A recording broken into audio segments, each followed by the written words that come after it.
பிரியமானவர்களே, ஆண்டவராகிய இயேசு கிறிஸ்துவின் நாமத்தினாலே உங்களை யாவரையும் அன்போடு கூட நான் வாழ்த்துகிறேன்.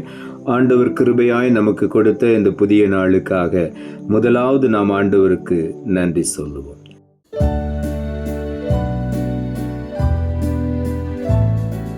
கணக்கில்லா நன்மைகள் கர்த்தர் செய்தீர், கருத்துடன் பாடி நன்றி கூறுவோம். அல்லேலூயா அல்லேலூயா, தேவகுமாரன் வந்திடும் நாள், தூய முகம் கண்டு கெம்பீரிப்போம். கோடா கோடி ஸ்தோத்திரம் ஏறெடுப்போம். ராஜாதிராஜன் தேவாதி தேவன் இயேசு கிறிஸ்துவுக்கே மகிமை. இந்த நாளுக்கு இந்த ஆண்டவர் கொடுக்கிற ஒரு வார்த்தை சங்கீதங்களின் புஸ்தகம் 63 அதிகாரம் 5வது வசனம். சங்கீதம் 63:5.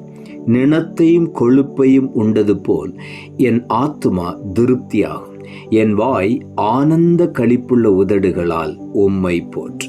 இந்த காலை வேளையில ஆண்டவர் நம் ஒவ்வொருவரையும் ஆத்துமாவிலே திருப்திப்படுத்துகிற தேவன். வேதம் சொல்லுகிறது, உன் ஆத்துமா வாழ்வது போல எல்லாவற்றிலும் வாழ்ந்து நீ சுகமாயிரு என்று ஆண்டவருடைய வார்த்தை சொல்லுகிறது.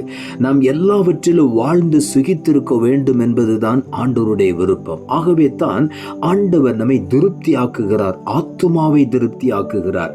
நிணத்தையும் கொழுப்பையும் உண்டது போல நம்முடைய ஆத்துமா கொழுப்பாக நல்ல செழிப்பாக காணப்பட வேண்டும் என்று ஆண்டவர் விரும்புகிறார்.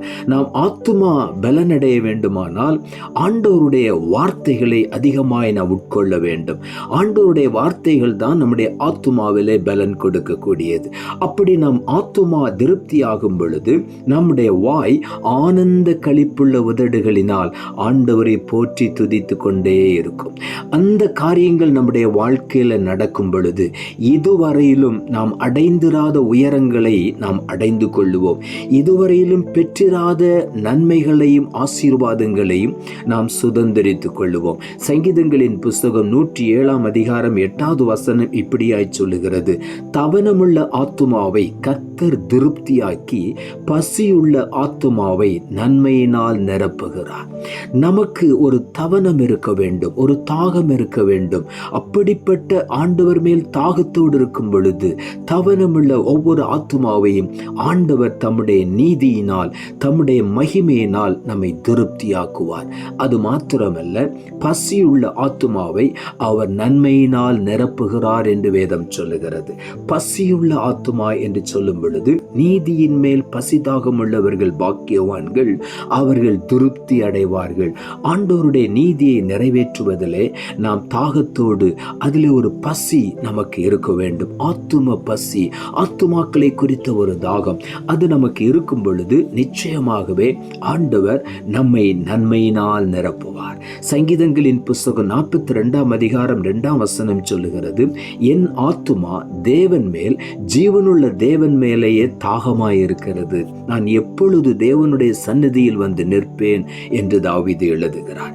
எப்பொழுது நமக்கு ஒரு ஆத்துமாவிலே ஒரு தாகம், என் ஆத்துமா தேவன் மேல் தாகமாயிருக்கிறது, ஜீவனுள்ள தேவன் மேலேயே தாகமாயிருக்கிறது, நாம் எப்பொழுது அவருடைய சந்நிதியில் வந்து நிற்பேன், ஆண்டவருடைய சமூகத்தின் மேலே ஒரு வாஞ்சை, எப்பொழுது ஆண்டவருடைய சமூகத்துக்கு நான் வருவேன் என்று சொல்லி அந்த தாகம் இருக்கும் பொழுது நிச்சயமாகவே ஆண்டவர் நம்மை நன்மையினால் திருப்தியாக்குவார், நம்மை கிருபையினால் நிரப்புவார். சங்கீதங்களின் புஸ்தகம் 71 அதிகாரம் 8வது வசனம் சொல்லுகிறது, என் வாய் உமது துதியினாலும் நாள்தோறும் உமது மகத்துவத்தினாலும் நிறைந்திருப்பதாக என்று தாவீது எழுதுகிறார். நம்முடைய வாய் எப்பொழுதும் ஆண்டவருடைய துதியினால் நிறைந்திருக்க வேண்டும். ஆண்டவரை நாம் துதிக்க துதிக்க தேவ பலன் நம்மை நிரப்பும். ஆகவே தான் தாவீது இன்னொரு பகுதியில் சங்கீதத்தில் எழுதுகிறார், கர்த்தரை நான் எக்காலத்திலும் ஸ்தோத்திரிப்பேன், அவர் துதி எப்போதும் என் நாவில் இருக்கும் என்று சொல்லி. நாள்தோறும் உம்முடைய மகத்துவத்தினாலே என்னுடைய வாய் நிறைந்திருப்பதாக என்றால் ஆண்டவருடைய மகத்துவத்தை, அவருடைய மகிமையை நாம் சொல்லி சொல்லி அவரை புகழ்ந்து துதிப்பதுதான் அவருடைய மகத்துவத்தினால் நிறைந்திருக்கிற ஒரு அனுபவம். இந்த அனுபவங்களுக்குள் நாம் கடந்து வரும் பொழுது நம்முடைய ஆத்துமா ஆத்துமாவை திருப்தியாக்குவார். நம்முடைய ஆத்துமா வாழ்வது போல எல்லாவற்றிலும் சரீர சுகத்தில், எல்லா பொருளாதாரத்தில் நாம் வாழ்ந்து சுகித்திருப்போம். அதைத்தான் இன்றைக்கு ஆண்டவர் நம்மிடத்தில் விரும்புகிறார். நாம் அப்படி இருக்க வேண்டும் என்று ஆண்டவர் விரும்புகிறார். சங்கீதங்களின் புஸ்தகம் 30வது அதிகாரம் 21ஆம் வசனம் சொல்லுகிறது, என் புலம்பலை ஆனந்த களிப்பாக மாற பண்ணினீர், என் மகிமை அமர்ந்திராமல் உம்மை கீர்த்தனம் பண்ணும்படியாக நீர் என் ரெட்டை களைந்து போட்டு மகிழ்ச்சி என்னும் கட்டினால் என்னை இடை கட்டினீர் என்று தாவீது எழுதுகிறார். இந்த காலை வேளையில நம்முடைய புலம்பல்களை ஆண்டவர் ஆனந்த களிப்பாக மாற பண்ணுகிறார்.